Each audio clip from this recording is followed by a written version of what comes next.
There are a few people in the world who just seem to shine bright. They are a light bulb in a dark room, and Carolyn Adams is one of those people. She's a world-renowned dancer, a pioneer and a teacher, and she just seems to have this magical perspective on the world and how to approach it with such intense purpose. I had the chance to sit down and talk to her, and I left completely inspired. This is A Bit of Optimism.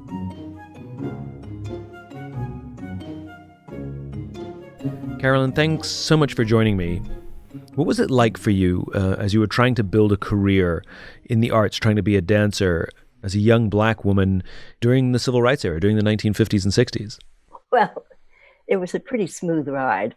I actually didn't face too many obstacles in my early years or even later. And it's partly because I knew what I wanted to do. I didn't have low expectations, but I sort of had none. I just knew I wanted to dance. And then I was very fortunate. I went to an elementary school that had dance, and I went to a high school that had dance, and then I started training. There really weren't a lot of barriers for African Americans in terms of training. Now, early on, a little bit before me, some of the classes were segregated. And we tell this story about how the kind teachers would let the Negro students take class in the hallway, couldn't go in the studio. I do tell my students that because I want them to know how different the world was even in my lifetime. But by the time I came along, you had two major institutions that were quite multiracial and multicultural. One of them was Catherine Dunham's school and company, and the other one was the New Dance Group. And they were international, interracial dance collectives. And that came as early as the 20s. Where all of my consciousness about this kicked in was when I became a teenager and we were starting to work in the civil rights movement, gearing up for that. And my parents were involved in politics and journalism. My mother wrote a full account of the Emmett Till murder because Emmett Till and my sister and I were about the same age when this horrible thing happened. And so my mother was really very moved by it. That's really when we started to get involved. It was really more from an activist point of view. We were not really subjected to a lot of discrimination. And I think what's really interesting about it is that my father was born in 1901. My mom was born in 1912, the year the Titanic went down. And so you can imagine he was in Georgia and she was in Minnesota, and they met in New York. But they had very, very different experiences and certainly suffered a lot of especially my father being from the South, suffered a lot of discrimination. They just lived with that. But they really didn't have the victim mentality, even though they had been subjected to discrimination, and they certainly saw horrible things. They weren't oblivious, but they were proactive and prepared. How did their experience come out as parents? Because clearly they had an experience they didn't want their children to have. Right. And so how did they prepare you for what could happen? Well, I think it's because they were so prepared. My mother was a very accomplished musician and composer, and my father was a journalist. And so I think they had found themselves in some way. And I also think what's so wonderful is the way that they found each other. They were a team, so we felt very secure. I think it's so interesting that intellectually you understand what's going on in the world. I mean, as you said, your father's a journalist. You were involved as young activists. You were very intellectually aware of the state of America at the time. Of course. And yet you say you didn't face much racism and had a smooth ride, but you had to be aware of, for example, that you were the first African-American in the Paul Taylor Dance Company. Well, I was the second. but everyone says that I'm the first because the first African-American was fair-skinned. I guess people didn't know. So out of respect for her, I like to say that, but people get embarrassed when I say that. What was her name? Elizabeth Walton. So you had to at least been aware that you were one of the first. I'm sorry to be so resistant, but the thing is that when I joined the Taylor Company, there were 6 people. It didn't feel like such a minority situation. Yeah. It was a small company and we were just building the company, so I felt like a founder. in a way. Do you think the art's ahead of the curve? Well, I think they're inherently more diverse and more function-oriented. There's more collaboration, and we can't do this thing alone, especially in dance. I'm very curious what your thoughts are about what's going on in the world right now, especially given your very different experience growing up. I've had such a range of emotions. I started out with just a lot of fear of my own mortality. And then the way that overlapped with all of this racial trauma and stuff, really been sort of an existential crisis.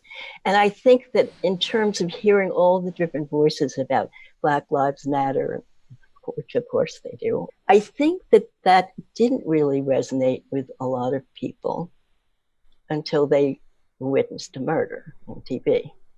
But then a lot of Black people have said, oh, this has been going on for years and years. It does give you an entry point for a different kind of conversation. Difficult conversations often happen somewhat circumstantially. It's sort of hard to schedule one, but I think there have been more serious conversations because you got to get a little bit beneath the surface where suddenly people think, oh my goodness, that's what it feels like to be a victim. What to be, handcuffed and then murdered while you're begging for your mother.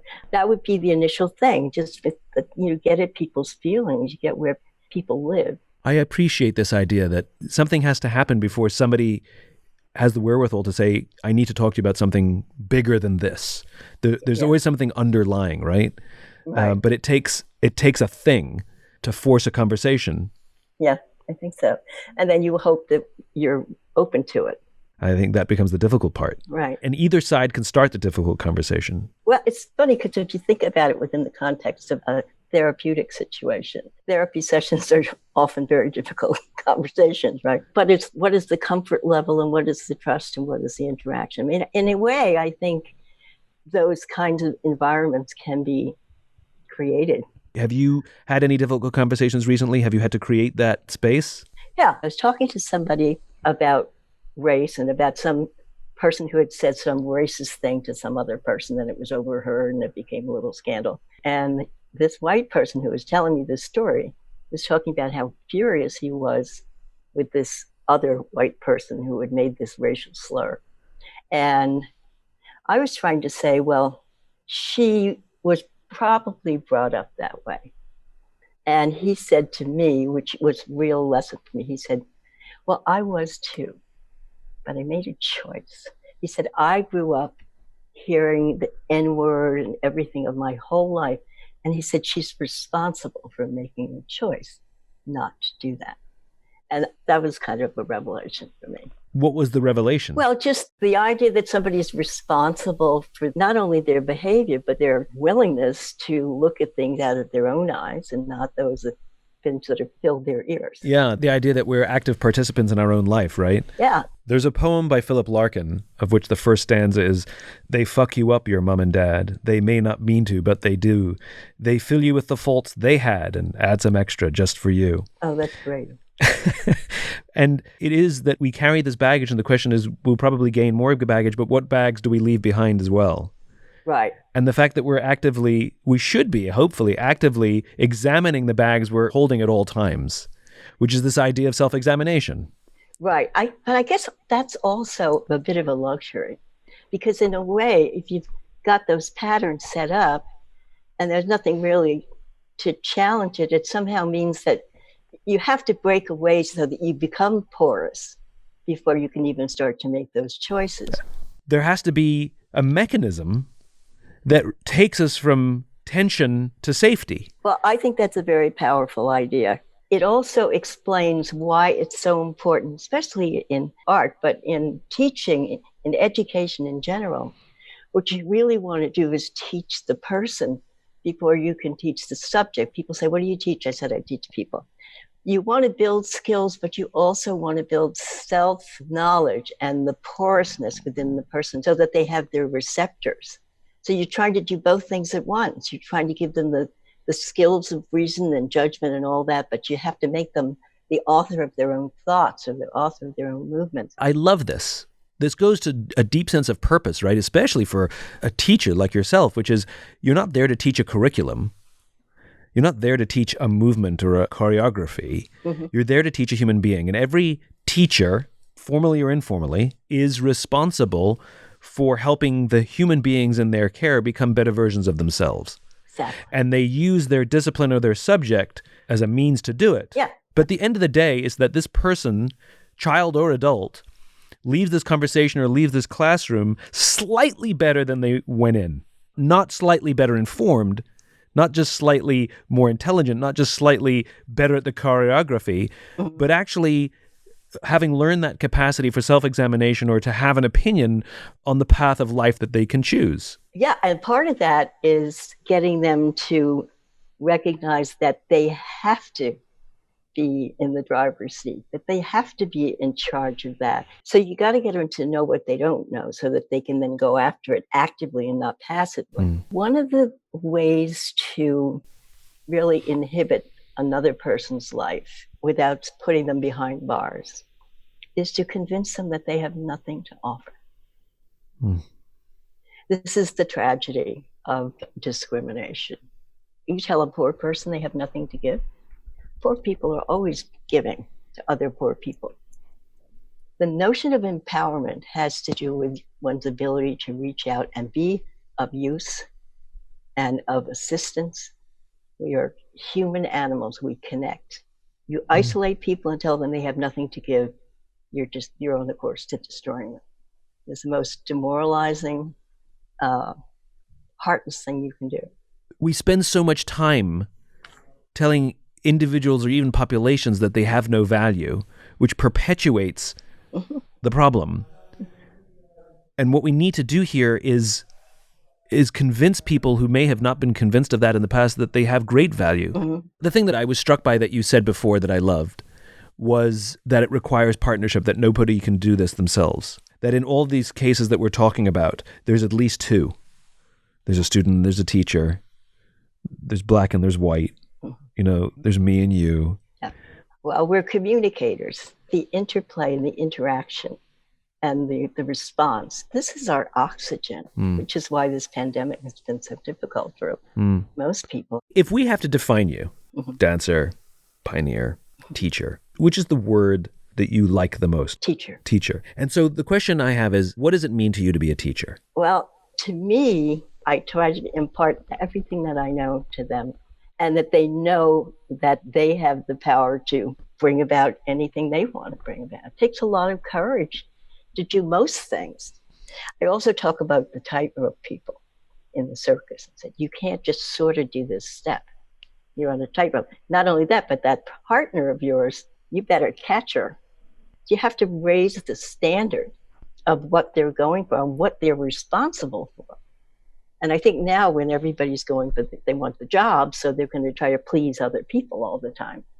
And that's such a hard thing to balance, because you do want to do that too. I had a teacher in high school, a chemistry teacher in high school, Mr. Vion, and he would say, we have a quiz today, and we'd all grumble. And he'd say, if you don't pass this quiz, you're going to fail chemistry. And if you fail chemistry, you're going to fail high school. And if you fail high school, you won't get a job. And if you don't get a job, you're going to be homeless on the street. So if you don't pass this quiz, you're going to be homeless on the street. Nice. So how do you raise the stakes without scaring people? Raising the stakes has to do with knowing that you're responsible for it. Once you get out on stage, they can't see the choreographer. They're looking at you. So the responsibility, and how soon do you need that information? When you first hear something, you have to hear it as if you were going to teach it. And the first things that go into your brain are the things you retain the most. So you try to get it right at the front end. Yeah. So you want to get the engagement very early on. So you're building the stakes. You got to put the person in the driver's seat, so they're already responsible. And then you raise the standard of the actual performance of what they're doing, the importance of it, the immediacy of it, all of that. You want them to focus on something that is that important, that requires that amount of focus. When I see people take over the process of their own learning, so when I feel like I can step back, and it's not like it's necessarily this big explosion, but you can just feel them easing away from your voice in a way. and their own voice kind of emerging. It could be the way that they move, the way they take over something that you've given them. Is it like being a parent and watching your child leave and become somewhat independent? I'm not letting my children leave. There's less anxiety, but yes, it's sort of like that. How did you learn to be a teacher? I had great teachers. Who was one of your great teachers? Her name is Bessie Schoenberg. She is German. She came to this country, danced with Martha Graham very briefly because she was very badly injured. But she became a choreography teacher. What did you learn from her? She was wise. She taught composition. So the first thing she taught me was how to look at dance. I was never planning to be a choreographer, and it's a good thing, because if I had been planning, it would have been tragic if that had been what I wanted, because I had no ability. But she taught us how to see, like a good painter. You know, you look at what's in front of your face. It taught me how to learn and understand movement. I also have enough technical skills. I can put a dance together. There's some craft, but to have an eye for movement is a huge thing that she taught me. But she also taught me something much more important than that, which is that she could be very, very blunt, but it was never disempowering and it was never personal. It was just clear. So if you did a little study and she would say, it's simply not working. Not you're not working, it's simply not working. And then we would say, try facing upstage or try this. You always had the ability to make choices and to make changes. I like that. It's simply not working versus you're not working. And again, it goes to this idea that you said before, which is we want to tell people that they have capacity, capability, that everybody has worth, and telling people that they have no worth, they have no value. If you say you got it, you know, you're wrong or you got it wrong versus it's not working. I love how it disconnects the human being from the result. Yeah. A final question for you. Yeah. Can you share a poignant lesson that you have learned about life? Well, when my mother died, she's an incredible person. She was 103. Wow. And I was asleep at home, got a phone call from her caregiver saying, Mommy's going. So I jump in a cab. I actually say goodbye to my mother on my cell phone in a cab. Can you believe it? When people criticize cell phones, I said, But anyway, she was ready to go. And my niece held the phone to her ear. And I said, what am I going to say to my mother? The last thing she'll hear. And I just said, thank you for everything.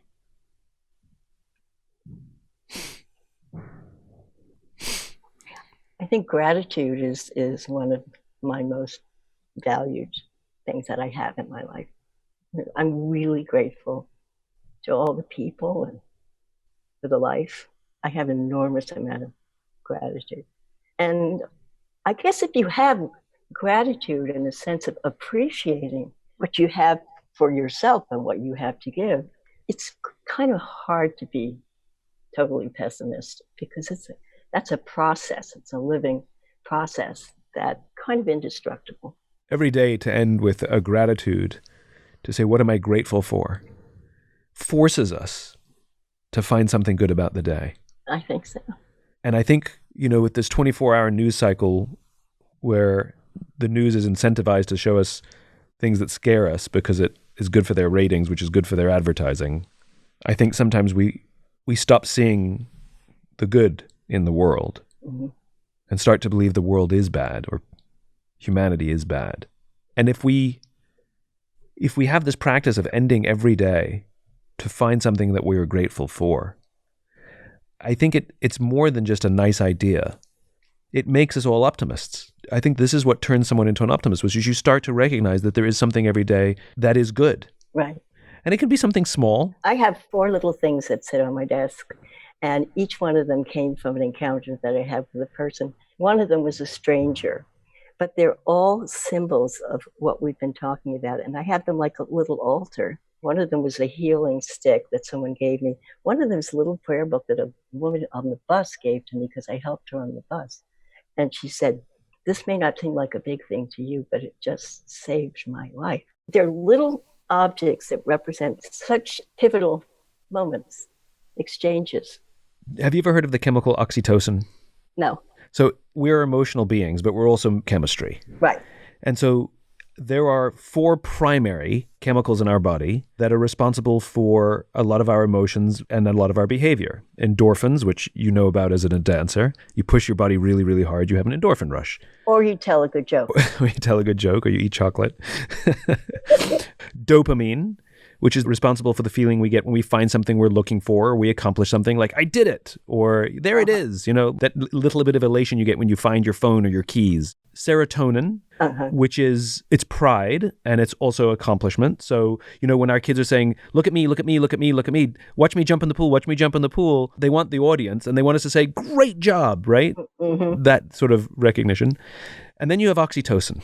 And oxytocin is responsible for all the warm and fuzzies. All the unicorns and rainbows. Okay. It's the thing that gives us feelings of love and connection and friendship. It's all of that mushy, mushy stuff. Mm-hmm. And oxytocin, there are many, many ways to get it. Human contact is one of them. This is why when someone's having a hard time, we put our hand on their back and say, it's okay. We don't just stand next to them and say, it's okay. Right. It's why a hug really matters in times of good and bad. Mm-hmm. But one of the ways in which you get oxytocin is by performing an act of generosity. That when you do something for someone else with no expectation of anything in return, you feel good. Right. Oxytocin is responsible for that feeling. And when somebody does something nice for us with no expectation of anything in return, you got to shut off oxytocin. It feels good when somebody does something nice for us. And we feel sort of a nicer bond towards them. And 3 of those gifts that were given to you because you did something nice for someone and they felt so warm towards you that they wanted to give you a symbol of their gratitude. Yes. But perhaps one of my favorite things about oxytocin is that witnessing an act of generosity releases oxytocin. Oh, that's great. And the more oxytocin we have in our bodies, the more generous we actually become. It's biology, it's Mother Nature's way of trying to get us to look after each other. And so when we witness somebody do something nice, it actually makes us be nicer. And if we hear a story of somebody giving, it actually makes us want to go do good. So you telling the story of helping someone on the bus, which was a small act for you, insignificant, you probably would have forgotten about it had you not been given this gift to memorialize that event. Mm-hmm. And simply you and I talking about it releases oxytocin in somebody who's listening and might make them do something nice to somebody that might be innocuous today. Right. Or the story you told of your final words to your mother. Mm-hmm. I mean, you choked me up when you said it because I immediately think of the people that I could say thank you to. Mm. And you are such a bright light. Mm. I just love how you show up in the world. I think there's more struggle than you let on. And I think there's more difficulty than you let on. But you are such a bright light and you are so forward focused about, as you talked about, where am I going? Not what am I necessarily going through, but where am I going? And that, for some reason, allows for you not to notice or be as affected by the darkness in the tunnel because you're so focused on the light at the end. I think that's too bad. I don't want you to think that I was withholding bad experiences. I think what you just said is sort of more the case. And by the way, I don't think you withheld anything. I really do think that you're just so focused on light. You've been such a delight to talk to. Thank you so much for taking the time. I really appreciate it. I enjoyed it. Take care. I'll talk to you real soon. Bye. I hope you enjoyed this bit of optimism. If you'd like more, please subscribe wherever you like to listen to podcasts. I hope you'll join me next time. Until then, take care of yourself and take care of each other.